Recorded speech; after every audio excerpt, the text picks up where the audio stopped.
Voici ce soir celui qui agite celles et ceux qui ont toujours voulu devenir lady, lord, duc ou baron. Un rêve qui peut se transformer en quasi-réalité grâce à quelques milliers d'euros. Saviez-vous que l'on peut ainsi s'acheter un titre de noblesse?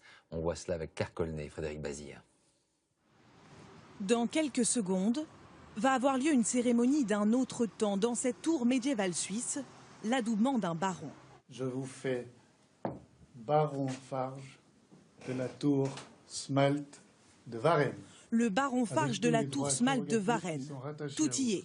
L'uniforme de l'officiant, l'épée et sur ce parchemin, le blason que le nouveau baron a pu lui-même choisir. La tour pour mes ancêtres chevaliers, la bordure rouge pour la Bourgogne, on a la même pour la région, et les 3 bacs représentant ma famille, ma femme, mon fils et moi-même.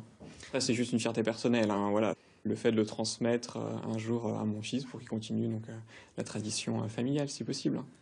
Aujourd'hui, un titre, ça s'achète. N'importe qui peut avoir cet honneur, et c'est cet homme qui en a eu l'idée, le fondateur d'un nouvel ordre de chevalerie. On a une chevalerie du 3e millénaire. Ça n'est pas folklorique du tout, c'est des vrais titres émanant d'un vrai ordre de chevalerie qui est contrôlé par une vraie fondation. Un parchemin et une épée. Pour le nouveau baron, c'est une façon de renouer avec ses ancêtres, eux-mêmes chevaliers.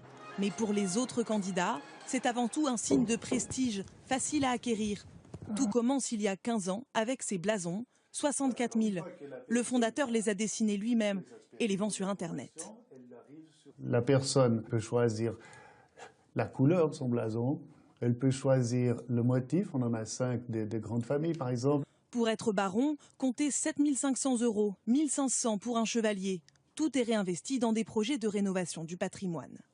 Un des projets patrimoniaux est cette tour récemment restaurée où la Fondation a investi à peu près 200 000 €. Mais les nouveaux chevaliers ne vont pas pour autant rejoindre les 4 000 familles nobles de France comme ce vicomte qui traque ceux qu'ils considèrent comme des imposteurs. Encore un plaisantin. Son Altesse Royale, le prince Ruben Gévaudan, je ne sais pas d'où il sort. Donc c'est vraiment une plaisanterie. C'est complètement faux, parce que seule la personne qui a le pouvoir souverain peut décerner des titres. C'est-à-dire une reine ou un roi? Une reine ou un roi ou un grand-duc ou un prince souverain. Oui. C'est des arnaques complètes et qui coûtent fort cher. Sébastien Vergniaud, lui, n'a pourtant dépensé que 40 € pour devenir lord. À la boulangerie, il ne passe pas inaperçu, c'est même marqué sur sa carte de crédit. Enchanté. Enchanté, madame. Moi, je suis juste Michel. Son royaume, le voici, en Écosse. Quelque part sur cette image, 1 mètre carré lui appartient.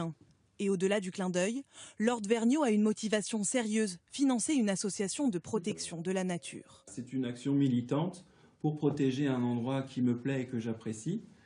Lord, baron ou chevalier, des titres qui continuent de faire rêver, comme une auréole de prestige, même si en France, l'État ne leur accorde aucune valeur. C'est marrant qu'on va demander à...